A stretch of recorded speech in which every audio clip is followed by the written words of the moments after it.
corredor. Boa noite, fundão. Acho que eles deram boa noite, né? Realmente a minha consciência ficou pesada, né? Eu sempre volto à casa de Francisco no dia do seu aniversário e esse ano eu não consegui. Mas cá estamos nós mais uma vez para que nós possamos falar do amor. E para que eu não fuja à verdade, este WhatsApp já estava aqui. É uma foto de página. Vou pegar André Luiz e Francisco Cândido Xavier. Tudo é amor. Observa, amigo, em como do amor tudo provém e no amor tudo se resume. Vida é o amor existencial. Razão é o amor que pondera. Estudo é o amor que analisa. Ciência é o amor que investiga. Filosofia é o amor que pensa. Religião é o amor que busca Deus. Verdade é o amor que se eterniza. Ideal é o amor que se eleva. Fé é o amor que se transcende. Esperança é o amor que sonha. Caridade é o amor que auxilia. Fraternidade é o amor que se expande. Sacrifício é o amor que se esforça. Renúncia é o amor que se depura. Simpatia é o amor que sorri. Altruísmo é o amor que se engrandece. Trabalho é o amor que constrói. Indiferença é o amor que se esconde. Desespero é o amor que se desgoverna. Paixão é o amor que se desequilibra. Ciúme é o amor que se desvaira. Egoísmo é o amor que se animaliza. Orgulho é o amor que enlouquece. Sensualismo é o amor que se envenena. Vaidade é o amor que se embriaga. Finalmente, o ódio que julgas ser a antítese do amor não é senão o próprio amor que adoeceu gravemente. Tudo é amor. Não deixes de amar nobremente. Respeita, no entanto, a pergunta que te faz a cada instante. A lei divina, como? Sendo fiel a Chico Xavier e André Luiz a esta fala, analisemos que todas as afirmações sobre o amor terminam num verbo. Todas as afirmações terminam num verbo, ou seja, para que nós pratiquemos o amor, é preciso que nós hajamos. Não basta só sentir o amor, porque se sinto o amor e não me envolvo, a minha consciência depois ponderará que eu não fiz o suficiente que poderia fazer. Se eu sinto o amor e não demonstro, posteriormente a minha própria consciência, os meus sentimentos que adoecem, porque eu vou amargar as oportunidades de ter demonstrado amor nas mínimas possibilidades que ele se apresentou na nossa existência. Nós apresentamos as possibilidades de amar a todos os instantes. Nós temos apenas que combater muitas vezes a nossa zona de conforto para que nós coloquemos o amor como um grande propósito de vida. Todos aqui que estamos reencarnados e trabalhamos, ou trabalhamos um dia, agora já estamos desfrutando do suor do nosso trabalho, efetivamente no mundo dos homens, possuem metas. Quando nós estamos em desenvolvimento pessoal, nós temos que desenvolver propósitos, desde que o guia seja o amor. Eu estou terminando de ler um livro que eu achei extremamente interessante, vale a leitura para cada um de nós. O título pode ser que não seja tão bonito assim, até mesmo para algumas pessoas. Meus amigos, principalmente, eles acharam um pouco assustador, porque eles perguntaram para mim: nossa, você já está pensando em morrer? Eu falei: não tão cedo, né? Vou seguir os passos da minha avó, vou virar semente. E este livro tem como título: A Morte é um Dia que Vale a Pena Se Viver, de uma médica da USP chamada Ana Cláudia Quintana. Vale que todos nós leiamos, porque ela chega em um determinado momento do livro a uma conclusão. Porque ela é uma médica intensivista, então geralmente ela acompanha pacientes que estão nos momentos finais do seu desenlace físico. E ela diz assim: de todos os pacientes que acompanhei, independente da religião que professavam ou que não professavam, da fé que demonstravam ter ou que não demonstravam ter, o que movia essas pessoas a um dizimar-se digno, independente da sua condição social, é se essas pessoas tinham um propósito de vida. Todas com quem ela conversava, e ela percebia que essas pessoas tinham propósitos que animavam as suas vidas, eram pessoas diferentes. Então, para a gente começar a nossa reflexão, propósito é o seu legado, é a sua herança pessoal que você vai deixar impressa nesse orbe. Quando nós estamos pensando em propósito, estamos pensando em legado, estamos pensando em missão. Significa dizer então que somos também espíritos missionários. Que missionário não eram só os apóstolos, missionário não era apenas Chico ou Divaldo. Nós também temos um propósito a desempenhar nesta terra. Mas nós precisamos responder para nós que propósito nos guia. E o que dizem os estudos? Que os propósitos advêm de ações que nós fazemos e nos deixam felizes. Aquilo que nos deixa feliz, aquilo que sensibiliza os nossos corações, aquilo que aquece as nossas almas, é um propósito. Mas eu não preciso ficar esperando algo que aqueça meu coração para eu saber que aquilo é um propósito na minha vida. Nós podemos escrever propósitos para as inúmeras áreas que compõem a nossa existência. Sejam os nossos relacionamentos, a nossa vida pessoal, as nossas amizades, a nossa vida no trabalho, a nossa vida financeira, a nossa saúde. Nós podemos escrever propósitos para todas essas áreas, mas nós podemos ter um propósito maior. E desde há muito eu repetia este propósito, mas eu não dava essa nomenclatura para ele. Talvez porque eu não me tivesse deparado com esse livro da Ana. E o meu propósito era: as pessoas com quem eu encontrar, as pessoas com quem eu conviver, eu tenho uma obrigação de deixar nessas pessoas uma boa impressão.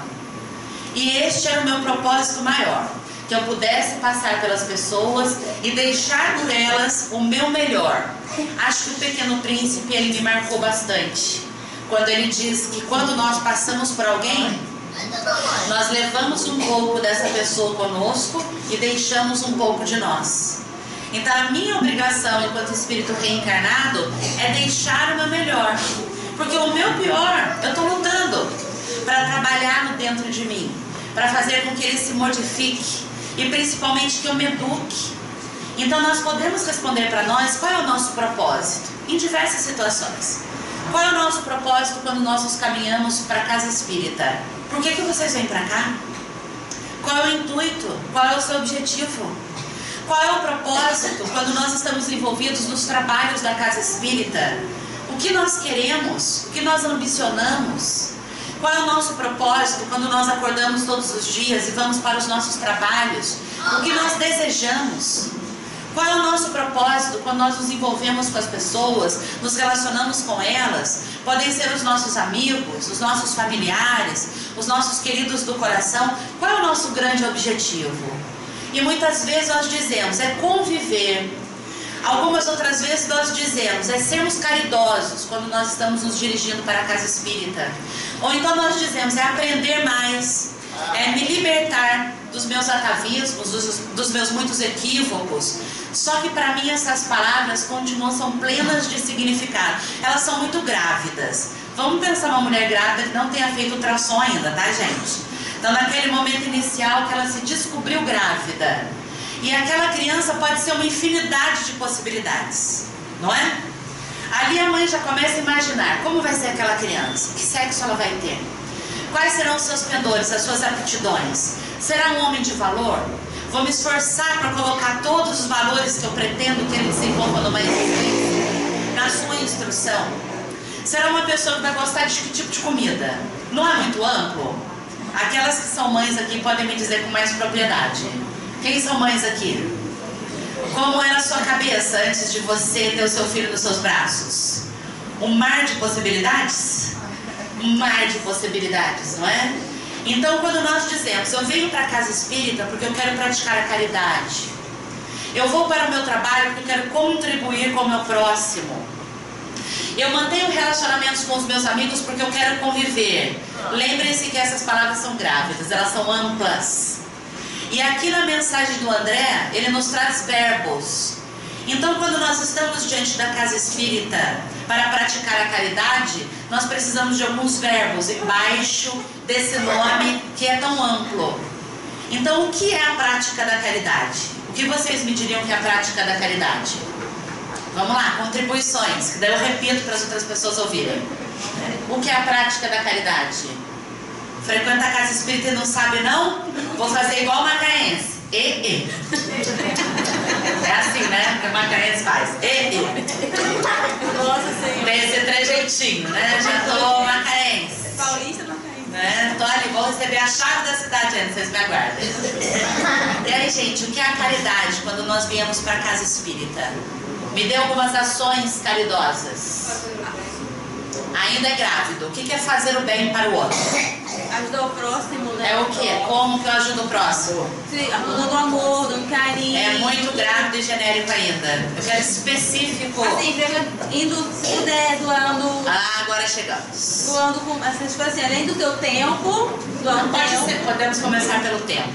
Então, quando nós viemos para a casa espírita e praticamos caridade, um ato de caridade, doar o meu tempo. Vou colocar mais um acréscimo, com sinceridade, de forma genuína. Fazer a caridade, ouvir o outro sem interromper. Porque muitas vezes a gente escuta uma história dolorosa do outro e sobrepõe com a minha. Na verdade, quem tem dificuldade de ouvir a história do outro sou eu. Daí eu logo conto a minha e escuto do outro. Aí o outro me vira conselheiro, ao invés de eu dar o conselho. Então é ouvir silenciosamente. Aconselhar se necessário. Se necessário. Porque algumas vezes a pessoa só quer deixar o seu coração mais leve. Acolher, abraçar, dar paz e bem para as pessoas, como nós demos agora há pouco, antes de nós começarmos, os avisos da Cris, a praga benéfica dela e a nossa preleção, né? Fazer a caridade é contribuir num trabalho de assistência e ir visitar pessoas dementadas, se você conseguir visitar. Se você não conseguir visitar, talvez só uma caixinha de leite seja o suficiente. Não violente o seu espírito. Jesus não pedia isso de nós. Ele pedia trabalho no bem. Então, quando nós nos empenhamos em desenhar o nosso propósito, nós temos que desenhar atitudes. Para quê? Para que nós não nos decepcionemos conosco mesmos. Porque no final da nossa jornada, aquilo que nos cobrará a consciência é das boas atitudes que nós tivermos praticado, das boas ações em que nós tivermos nos empenhado, das contribuições que nós tivermos dado. E não é só uma promessa. Ser caridoso é uma promessa. Ser bom é uma promessa. Ser justo é uma promessa. Praticar a justiça, aí já é outra coisa. Então nós precisamos dar ações às nossas intenções. Porque quando nós olhamos para Jesus, e uma das primeiras definições do mestre é: o verbo se fez carne. Gente, verbo é atitude. Através dos comportamentos do Messias, ele nos deu um guia seguro do homem de bem, que nós pudéssemos caminhar para que nós fôssemos pessoas como ele o foi para nós. Para isso nós mereceríamos presentes, que são as nossas reencarnações, para que dentro das nossas reencarnações nós pudéssemos nos libertar dos nossos atavismos, dos nossos equívocos e abraçar boas condutas. Mas como que eu faço isso? Desalojando velhos hábitos e adotando hábitos novos. Mas como que eu faço isso? Reconhecendo em mim a necessidade de mudar. É o primeiro passo. O reconhecimento, segundo Joana de Ângeles, é o primeiro passo para a modificação. Como eu reconheço essa necessidade? Nomenclaturando atitudes que eu devo fazer, que eu devo desenvolver, para que eu possa então abraçar a potencialidade que existe em mim, como a bolota de carvalho que nos foi apresentada, como a fé do tamanho de um grão de mostarda. Se nós não damos o primeiro passo, nós não chegamos ao final do jornadear. Então nós que estamos aqui, e o grande propósito de estarmos reencarnados é o nosso progresso, e impactarmos outras pessoas com as atitudes já transformadas que temos, é a prova concreta do amor de Jesus na nossa vida. Porque quando nós assim desenhamos os nossos passos, esses são passos mais seguros. Por isso que nós precisamos responder quais são os nossos propósitos, para que os nossos propósitos não sejam os mesmos de pessoas que ainda não abraçaram Cristo, de pessoas que talvez tentem nos seduzir, porque Emmanuel nos adverte, à medida que nós vamos tendo atitudes mais cristãs, à medida que nós vamos fazendo transformações em nós somos visitados por alguns tipos de comportamentos alheios. O primeiro tipo de comportamento alheio é a pilhéria, famosa chacota. Você fala, mas nossa, como isso pode acontecer? De repente você não frequentava a casa espírita, agora você vem domingo, aí de repente você frequenta terça, você vem quinta, vai nos trabalhos de evangelização, frequenta no sábado, aí as pessoas olham para você e falam assim, nossa, virou santo agora. Só porque está na casa espírita todo dia já acha que está em elevação espiritual. Nunca ninguém ouviu isso não? Uma brincadeirinha?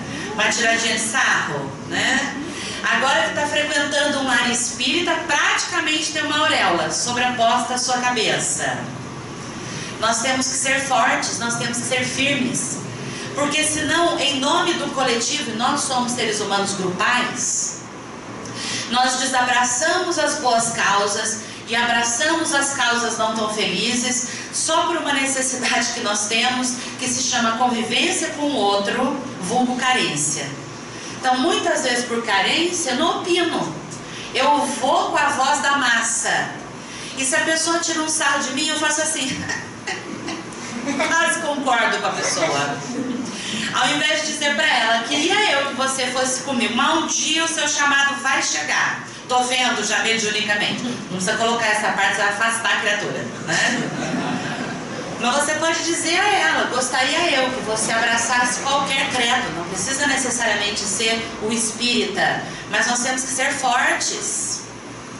Qual seria o nosso segundo convite, além de vencer essas pirracinhas que as pessoas fazem conosco? As oposições familiares. Talvez na sua família você seja o único espírita, ou tenha mais alguns poucos espíritas junto com você. E muitas vezes a sua família, ela pode ser o contrapeso da sua boa vontade. E ela fazer uma força imensa para que você siga os pendores religiosos que aquela família sempre abraçou. Nós vivemos no Brasil, nós sabemos que a maioria, embora as pessoas não admitam, mas a maioria no Brasil é de cunho católico, mas na hora que a barriga aperta, corre para o centro espírita, Xangô menino, vai junto tudo, né?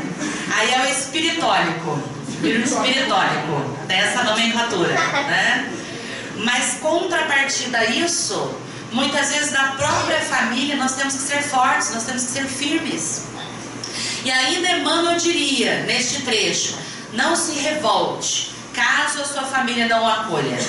Caso você receba dos seus próprios aquele óbice que é colocado entre você e o seu credo, mas compreenda, porque compreensão é um sinal também do evoluir.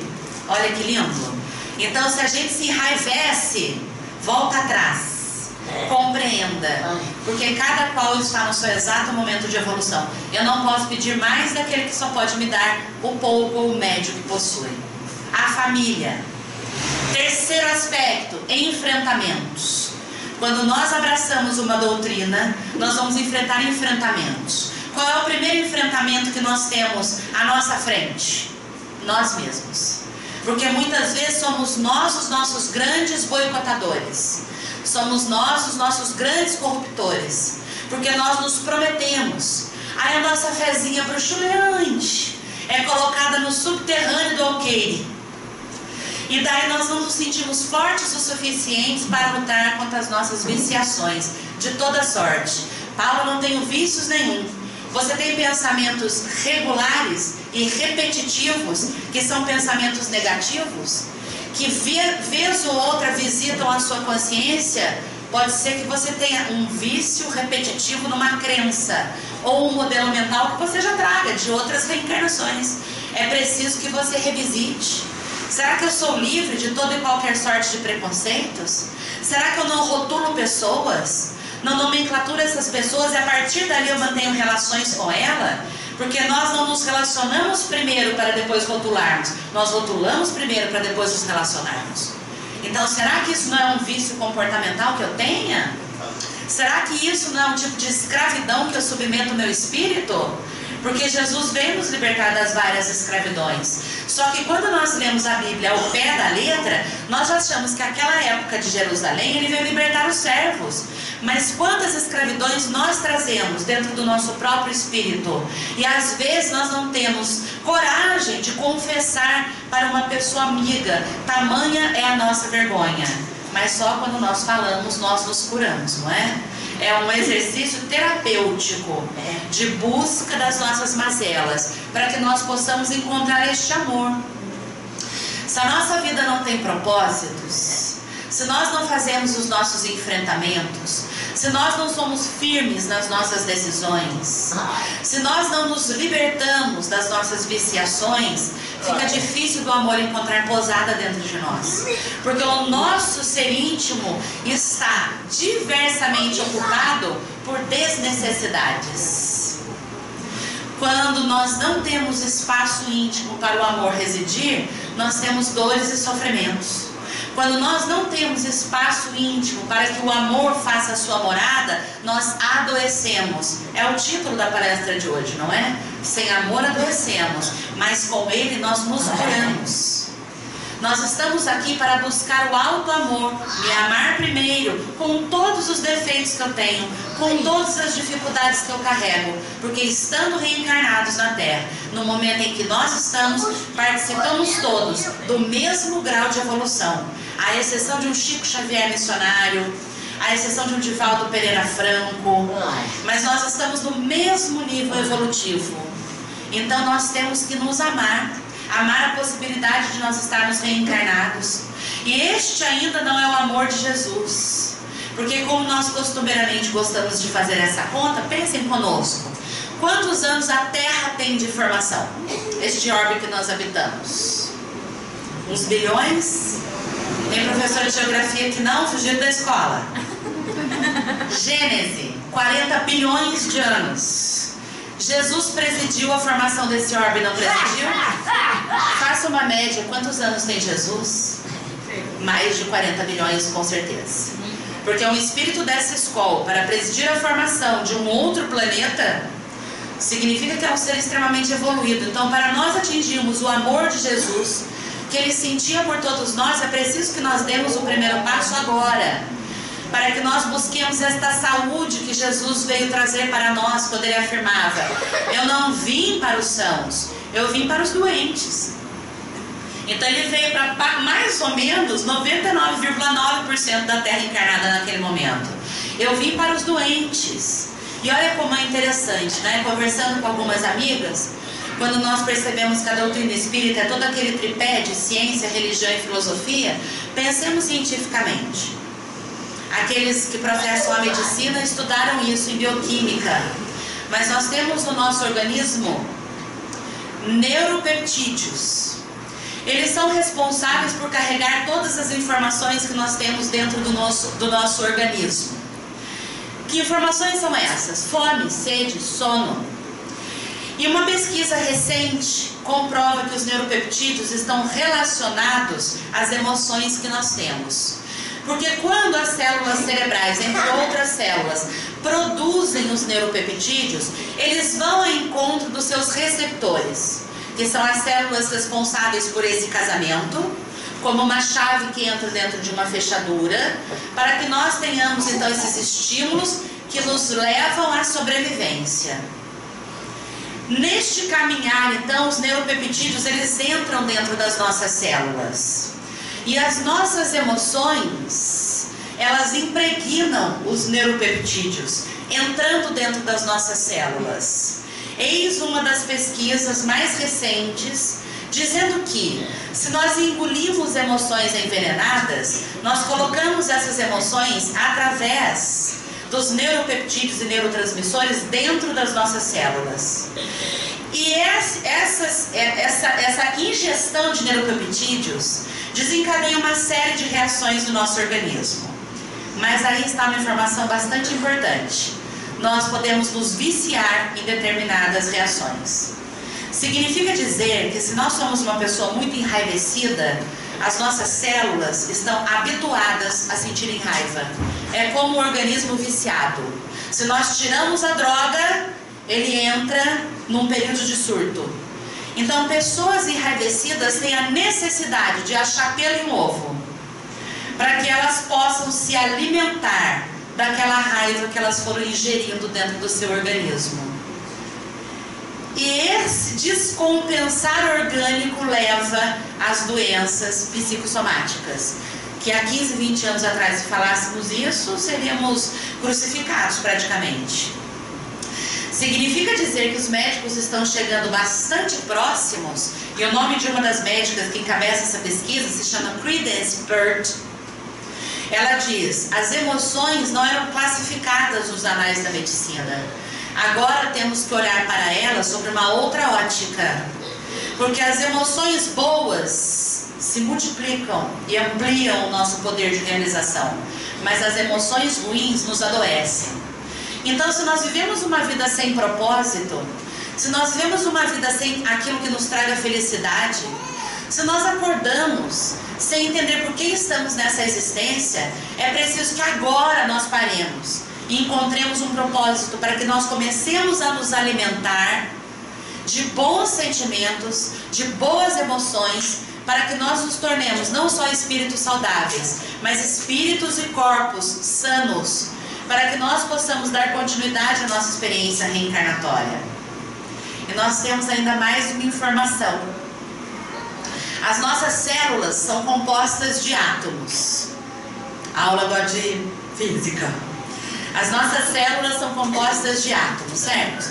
Nós que estudamos há um pouco mais de tempo, somos jovens há mais tempo, nós estudamos que os átomos eram divisíveis. Alguém lembra desse período na escola? Pois é, eles são divisíveis, não é? Tanto que chegaram aos prótons, aos elétrons e aos nêutrons. O núcleo de um átomo, ele é composto de nêutrons e prótons, e os elétrons orbitam ao redor. Paula, tá difícil para mim. Entra no YouTube que tem desenho disso. Pense que as nossas células são compostas de bilhões de átomos, gente. Bilhões de átomos. Certo? Quando nós engolimos uma emoção adoecida, o nosso poder vibratório adoece. Só para que nós entendamos. Pense numa sementinha. Esse é o núcleo de um átomo. Pense que o elétron orbita ao seu redor.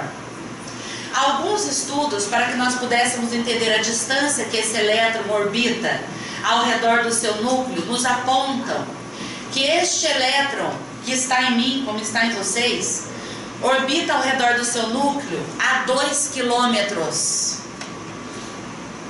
Você fala, nossa, aonde que eu estou então? Eu sou uma expansão. Eu sou uma expansão fluídica. Significa dizer que uma célula adoecida, num organismo adoecido, uma mente adoecida, irradia energias deletérias.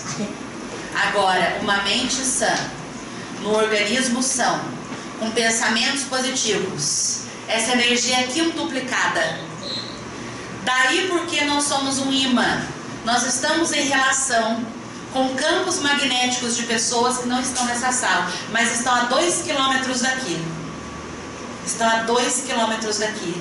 Se nós estivermos numa expansão de prece, se nós estivermos num momento meditativo, é capaz que da casa de Francisco, toda esta vibração abrace Macaé. Abrace Macaé. Entende porque o poder de cura de Jesus era tamanho? Porque ele conseguia manipular os elementos e não era nada milagroso? Porque essa expansão do amor de Jesus era tamanha que conseguia alterar os campos magnético-fluídicos de outras pessoas. Tinha que ter uma soma, né? Merecimento e intercessão. Eu costumo dizer que na Terra a gente tem 90% de intercessão, 10% de merecimento, no estágio evolutivo em que nós estamos.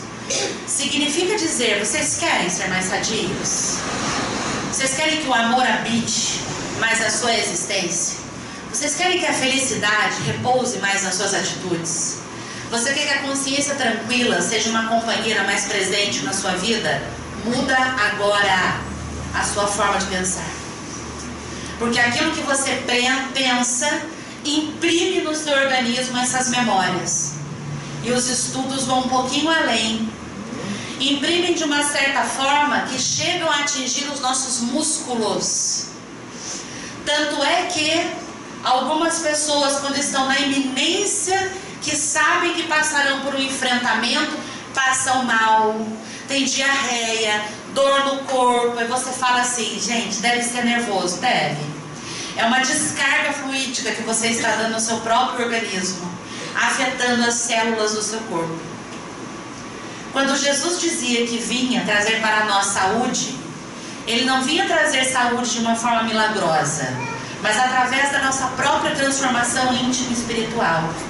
Nós queremos esta saúde dita por Jesus, é preciso que nós mudemos os nossos comportamentos agora, a partir dos nossos pensamentos. Porque a época de Jesus, muitos que compartilharam com Ele das suas verdades, que caminharam junto com Ele, que ouviram as suas preleções, adoeceram de novo, voltaram aos erros e desvios. Embora Ele trouxesse as advertências, vá e não peque mais, porque as pessoas ainda eram recalcitrantes no erro. Significa dizer que nós temos a grande chave da cura das nossas existências, das nossas mãos, que se chama vontade. Ela é capaz de educar as nossas expectativas, os nossos desejos deturpados e as nossas ambições equivocadas. Nós temos que nos educar enquanto espíritos, enquanto estamos a caminho, reapaziguando conosco mesmos, para que nós não soframos os malefícios que nós vamos colher devido aos nossos próprios deslizes. Então, quando André Luiz nos traz um guia seguro do que é o amor, nas suas mais variadas expressões, ele traz esse guia seguro através de atitudes que precisam ser impregnadas da nossa existência ou retiradas da nossa existência. Por isso que eu perguntei para vocês, qual é o nosso propósito? Porque o propósito na nossa existência se traduz através de ações, que é o que Jesus veio nos convidar a fazer. Quais são ações que nós nos prometemos cumprir e que muitas vezes nós nos desviamos no meio do caminho? Quais são ações que muitas vezes nós nos resignamos, mas nós nos corrompemos no meio do nosso jornadear? É preciso que nós sejamos seres mais seguros daquilo que nós desejamos, para que na próxima curva da nossa jornada, diante do próximo convite, porque nós seremos convidados a fazer diferente, nós seremos convidados às muitas corrupções, nós seremos tentados à palavra da religião antiga, nós seremos tentados. Joana de Ângeles diz, nós não evoluímos se não provarmos. Então é preciso que nós provemos as experiências do nosso jornadear, mas cada vez mais robustecidos pela nossa fé, pela nossa força de vontade, que é o que o Evangelho nos traz, que é o que o Livro dos Espíritos nos apresenta, uma fé raciocinada, genuína e verdadeira, aquela que é inata, pois que a chama está dentro de nós, mas uma fé que pode ser alimentada, e isso está na prática diária. O quanto nós a estamos praticando. Até brincávamos em outra palestra, muitas vezes nós estamos dentro da doutrina ou dentro de uma profissão religiosa e nós queremos a cura fast food. A gente quer vir aqui, receber um passe e sair mudado. A gente quer a cura minuto. Não existe cura minuto, gente. Nós fazemos o Evangelho na nossa casa mal e porcamente, em 15, 20, 30 minutos, mas nós assistimos capítulos de minisséries infindáveis. Infindáveis. Quem assiste Grey's Anatomy sabe do que eu estou falando, que aquela série não acaba nunca mais. Né? A gente desencarna e eles estão rodando a série ainda. Então a gente assiste às vezes, né? Eu converso com algumas pessoas, elas falam, hoje eu assisti 7 capítulos de determinada minissérie. Eu falei, você rezou quanto? Ai, Paula, porque eu sou mala, né? Vocês sabem. Vim neste mundo para incomodar. Se não for para incomodar, nem para reencarnado. Então assisto uma minissérie de não sei quantos capítulos. Prece fez? Tirou um tempinho para ligar para uma pessoa da qual você se arrepende de ter ofendido, para pedir perdão? Deu um menino, vai bater o telefone na minha cara, daí o problema é dela. A consciência é sua.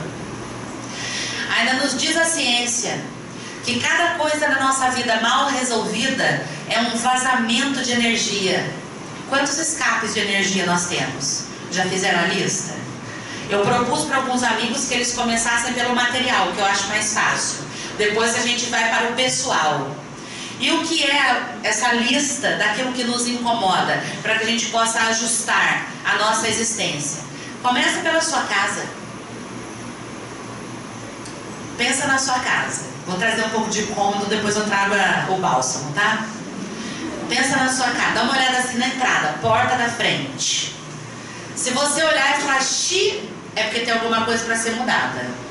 É uma tintinha descascada que te incomoda e todo dia você tropeça com ela e reclama, que é pior, né? Ah, essa tintinha descascada, mas não faz nada para aguentar. É um parafusinho enferrujado, é uma fechadura bamba. Aí você entra, para. Na hora que você entrou na sua casa, você se depara com o quê? Já é logo a sala? Começa a enumerar na sala o que te incomoda. Aquele tapete horroroso que só faz juntar pó, né? Aquele armário que foi doação da sua sogra. Ainda bem que a minha não deve estar ouvindo, só vai ouvir no YouTube. Né? Então aquele armário que você ganhou, que você olha e fala, gente, isso aqui está impregnado de energia de 1201. Queria mais da minha vida. Aquela xícara quebrada, sabe? Mas que você mantém. Aquela xicrinha quebrada. E que toda vez que vai tomar café, parece que a boca procura aquele ladinho quebrado para tomar café. E a gente diz assim, mas eu gosto. Já vi que tem uma que está na xícara quebrada ali que já viu. A pessoa logo se denuncia. Você vai contando, a pessoa já lembra que é a xicrinha quebrada. Aquela caneca horrorosa, que está com fundo, que já não é mais branco, já está escuro de tanto café que tomou, mas eu tenho apreço. Vai morrer, vai voltar pela caneca. Estou avisando. É? Na sala. Na sala. Aí você vai para a sala de televisão. Aquilo é um desespero. Né? Tem as almofadas que você olha e fala, eu vou costurar. A promessa tem 5 anos. A bicha quase sozinha que está falando, dá a linha, eu posso fazer. Enumerar. Enumerar. Então já lhes aviso. Quando você começar a enumerar vai ser difícil. Porque você tem que enumerar tudo. Tudo. Tintim por tintim. Você fala, Paula, vou morrer, o que eu faço depois disso? Comece a mudar. Paula, mas implica em dinheiro. Comece pelo pequeno. Começa pelo pequeno. Limpa aquilo que pode, que está ao seu alcance. Porque a energia vai começar a fluir de uma forma diferente. Houve uma amiga minha que dizia assim, Paula, eu entrava na minha casa, o chão da sala era frio, mesmo no verão. Aí eu falei, é? Ela falou, é. Eu falei, ah. Daí ela olhou pra mim e falou, o que é esse ar? Porque eu já sabia que era um ar resistencioso, né? Eu falei, amada, aquilo ali é mais velho que o Museu do Cairo. Deve ter espírito impregnado até no rejunte do chão. Limpa, simples assim. Abra janelas, deixa o ar entrar. Que além do Museu do Egito do Cairo, parecia uma fornalha, porque a mulher não abria as janelas. Eu vi aquela janela marrom, ela era assim mesmo, era branca. Mas ficou marrom porque o tempo passou. Gente, saiu da minha presença batendo o pé. Porque às vezes quando você incomoda as pessoas e você pega nas feridinhas dessas pessoas, elas se enraivecem, né? Não fique indignado, nem espere trocas, muito menos agradecimentos. Porque se eu recebo os louros nessa reencarnação, não espere os louros no plano espiritual, já nos advertia Jesus, né? Oferece e passa, com amor. Passada uma semana, ela falou, vai lá na minha casa agora. Eu falei, tem comida? Que esse é um grande propósito, né, Jorge? Tem que ter um alimento, né? Aí fui até a casa dela, gente, não senti mais aquele negócio, aquela frialdade. Eu falei, menina, o que você fez? Joguei tudo fora. Eu pensei, nossa, podia ter doado. Eu pensei de novo, não podia não. Porque aquele negócio tá pesado, que ia fazer mal até para quem doasse, né? E ela falou assim, sabe que eu tô me sentindo melhor? As minhas dores de cabeça até parecem terem amenizado. Claro, gente, mas não há energia que circule bem em ambientes pesados e deletérios. Nós sabemos disso. Tanto sabemos disso pelos livros de André Luiz, não é? Quando os benfeitores da espiritualidade, junto a André, desciam as regiões mais trevosas, eles tinham que fazer, André principalmente, que estava principiando nessa tarefa, ele tinha que fazer um trabalho para que ele não sofresse das energias deletérias daquele ambiente. Está lá. Significa dizer que se nós queremos coisas boas na nossa vida, felicidade, amor, nós precisamos dar espaço para que essas coisas entrem. E não é diferente em nós mesmos. Eu falei que eu começaria com o físico. A casa, eu só fui até a sala, hein? Mas tem cozinha, tem quarto, tem banheiro, tem quintal, tem jardim, tem cachorro. Tem tudo. Tem varanda, tem garagem. É tudo, é tudo. Não se dê desculpas, porque a gente fala, ah, então só isso aqui tá bom. É mentira, é tudo. Depois você olha pra você. Aí você passa no espelho e fala, Deus me livre, gente. Precisava de 20 anos a menos. Não vai ter 20 anos a menos. Durma com esse barulho. Então você vai ter que ser feliz com o que você é hoje. Então de repente você olha pra você e fala assim, nossa, esse cabelo branco pinta. Ah, mas não tenho dinheiro. Chama uma amiga prendada. Sempre tem uma amiga prendada que pinta um cabelo alheio. Como? Joga no Facebook. Gente, Facebook hoje é serviço público. Alguém pinta meu cabelo, vai surgir 15. Eu. Faz uma comidinha pra pessoa, né? Pra ser agradável, pelo menos, né? Pode chamar o outro. Aí você olha assim pra você e fala assim, credo, esse cabelo parece uma gandaia. Né? Gandaia, bebê, sabe quando você acorda? Você não penteia nunca? Eu tô aqui dando a palestra e não posso deixar de comentar. Meio seu cabelo no fundo, adorei seus dreads. Foi a primeira coisa que eu vi na hora que eu cheguei. Falei, gente, adoro um dread. Né? Então nós precisamos gostar da nossa presença. Gostar da nossa presença. Aí você fica em casa e fala, não, hoje é um dia à toa, não vou fazer nada. Vou ficar com aquela roupinha. A roupinha é roupinha mesmo, furada, rasgada. Você fala, não, eu fico com ela porque ela é confortável. Gente, desapega. Desapega. O próximo exercício é vá para o seu guarda-roupa. Separe as coisas que você gosta e ama. Calma, não precisa sair dando tudo. Gosta e ama. Aquilo que você gosta, repasse. O que você vai realmente deixar para você. Porque você merece coisas boas, acredito. Aquilo que você gosta e não usou durante um ano, dê. Aquilo que você ama e não usou durante um ano, dê. Vai ficar fazendo o que no seu guarda-roupa? Trazendo a memória? Lembra que eu sempre falo? Da calça 36 que nunca mais vai entrar? Nem nessa coxa? Vai. Eu vou ficar com o que aquilo ali me martirizando? Deixando energias paradas, pesadas, infelizes. Sandra de Sá, joga tudo no lixo, inclusive sentimento negativo. Existem movimentos psicoterápicos que quando você começa pelo físico, né, o seu entorno, você está fazendo pequenos passos para modificações internas. Por isso que eu disse, comece pelo externo, para depois você começar as modificações internas, porque daí você estará mais forte, você conseguirá dar aquilo que você não precisa. Acho que nunca compartilhei isso aqui na casa de Francisco. Cris, eu compartilhei, você fala, muda a história.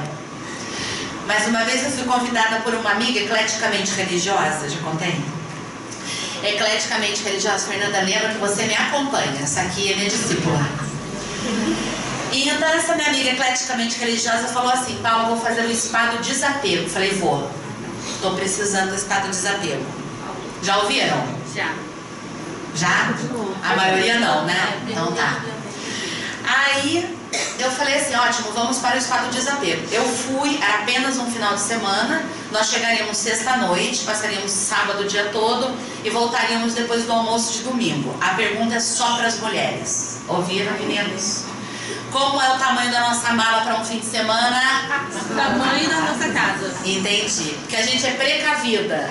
Né? Precavida.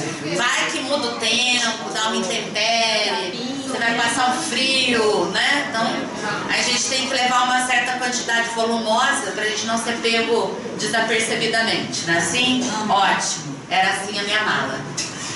Chegamos a uma sala que havia alguns colchonetes e um saco preto de lixo na frente dos colchonetes. Eu encontrei a Ana, dei um boa noite efusivo, ela me deu um boa noite fechado, boa noite. Eu já estava incorporada numa sacerdotisa, né? Entrei, sentei, primeiro comando: abram suas malas, tirem o desnecessário, deixem apenas o que é útil para um final de semana. Foi o zíper mais dolorido que eu abri na minha vida. Que eu hesitei tanto, mas depois eu abri com uma raiva e falei: o quê, Paula? Mente superior domina espírito inferior. Abri, tirei tudo. Ela falou: vocês vão levar este saco para os seus quartos, porque as mudanças não acontecem repentinamente e vocês não podem se corromper. Abrir esse saco durante o seu período aqui e tirar alguma coisa. O que você tirou da mala, fora da mala vai permanecer. Eu fiquei duplamente com raiva de mim, porque eu tinha que carregar a mala que eu trouxe o saco de lixo preto. Ótimo, passamos um final de semana, fizemos várias coisas acerca do espada do desapego. Saí dali falando: nunca mais na minha reencarnação, essa pelo menos, eu caio nessa da Ana. Passados 6 meses, ela me liga: Paula, vai ter espada do desapego 2. Eu fui? Foi. Claro que eu sou mulher, né? Porque o homem falaria: Deus me livre, já não sofreu a primeira, vai sofrer a segunda, para quê? Né? Falei: eu vou. Levei uma mochila. O meu propósito era jogar na cara dela aquela mochila, falar: eu sou mais forte. Eu trouxe só uma mochila. Ela fez o mesmo comando, só que agora era um saco de lixo só para 18 pessoas. Fez o mesmo convite para que as pessoas tirassem as suas coisas dali e jogassem naquele saco de lixo. Quando nós vamos viajar, nós levamos roupas sujas?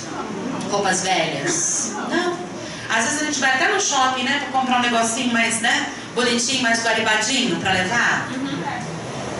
Foram os zíperes mais difíceis que eu vi sendo abertos, porque as pessoas, além de terem que tirar as coisas de suas malas, tinham que misturar as suas preciosas coisas às das outras pessoas. Mas misturaram. A menina que ficou comigo chamava-se Mariana, e ela tirou um casaco de pele, uma chapinha e um secador. Eu falei: gente, ela confundiu Maromba com Campos do Jordão, porque a gente estava em Maromba, não em Campos do Jordão. Falei: Mariana, tira que é melhor para você. Aí ela tirou. Eu nunca mais fiz uma mala desnecessária. Nunca mais. Às vezes até olho para a mala e falo: gente, esqueci, podia ter colocado aquilo que eu tinha pensado, que daí eu fiquei muito miserável no volume da mala, ao invés de ficar equilibrada. Estou buscando esse equilíbrio ainda. Quando nós estamos desocupando a nossa casa mental, muitas vezes, gente, a atitude tem que ser esta da minha abertura do zíper: ou é agora, ou é agora. Não dá para postergar. Nós estamos recebendo uma das últimas oportunidades de reencarnar na Terra. Deus é justo e bom, nos dará outras chances. Vamos para outros orbes, certamente. Para orbes mais evoluídos, talvez, para orbes menos evoluídos, onde nós seremos os emissários de luz. Mas muitos quereriam voltar para a Terra, onde encontram os afetos do seu coração, para dar continuidade aqui àquilo que teceram longa jornada juntos. Mas para isso temos que ter merecimento. Nós temos que fazer por merecer, porque a lei de Deus é meritocrática, não é nepotista, não é apadrinhadora, não é beneficiadora de pessoas que não têm crédito para isso. Então, se nós queremos que este amor verdadeiramente nos cure, nós temos que olhar para nós e fazer uma listinha. O que eu quero desapegar? O que eu quero tirar dos meus comportamentos que não me compete mais ter? O que eu quero tirar de sobrepeso do meu coração e não quero mais sentir? Daí nós vemos a sociedade fazendo um movimento no sentido de buscar a cura. E vários meios que eu tenho lido, várias pesquisas que eu tenho lido, trazem a meditação e a respiração como práticas de equilíbrio. Porque quando eu estou nos meus momentos enraivecidos, quando eu estou desequilibrada, eu não oxigeno. Se eu não oxigeno, eu desperto em mim o meu pior, que é o meu automatismo. Significa que quando nós entramos em práticas de meditação, nós estamos de antemão nos preparando para situações adversas, para que nós consigamos respirar, manter o equilíbrio, desejo forte e firme, e não cedermos às inclinações dos nossos espíritos que trazemos de reencarnações pretéritas. Elas não datam de hoje. Por isso que nós temos muitas vezes dificuldade de arrumar a nossa casa, porque trazemos alguns comportamentos de outras reencarnações. Vou repetir o meu propósito. Passar pelas pessoas, deixando para elas o meu melhor. Eu acresci mais uma palavrinha, 2, com paciência. Então, nesta minha reencarnação, o meu propósito é imprimir nas pessoas um pouco de melhor que eu tenha, com paciência. Porque cada qual está no seu exato momento de evolução. Eu não posso exigir do outro o que eu não sou capaz de oferecer, nem ele tampouco capaz de me dar. Qual é o seu propósito nessa reencarnação? Qual é o seu propósito nessa reencarnação?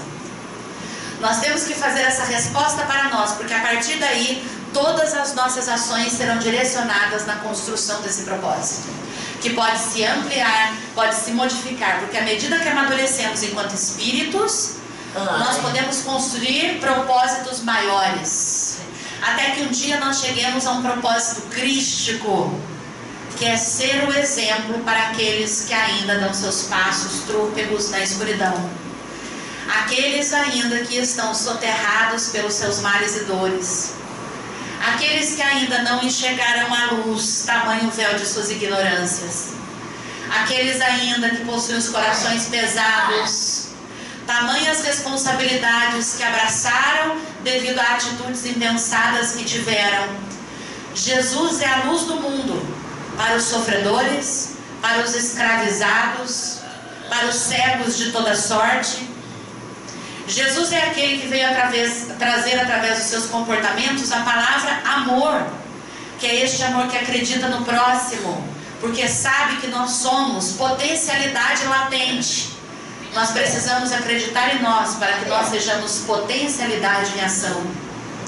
Jesus demonstrou o seu amor quando ele atendeu a todas as solicitações daqueles que passavam por ele, até mesmo daqueles que ele sabia que não iam ter as suas atitudes modificadas, porque não estavam no tempo do seu despertar.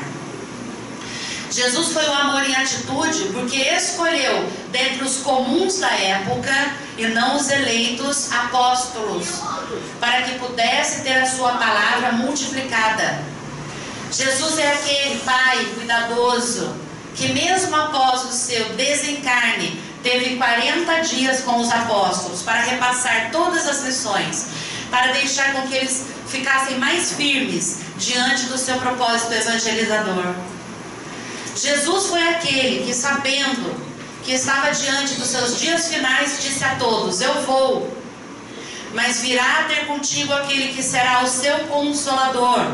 E nós temos a codificação espírita. Por muito nos amar, ele se imolou, não desrespeitando as leis de uma sociedade ainda embrutecida em suas ações em seu coração. É deste amor que nós estamos falando. É este amor que nós precisamos começar a cultivar, para que um dia ele tome as proporções crísticas.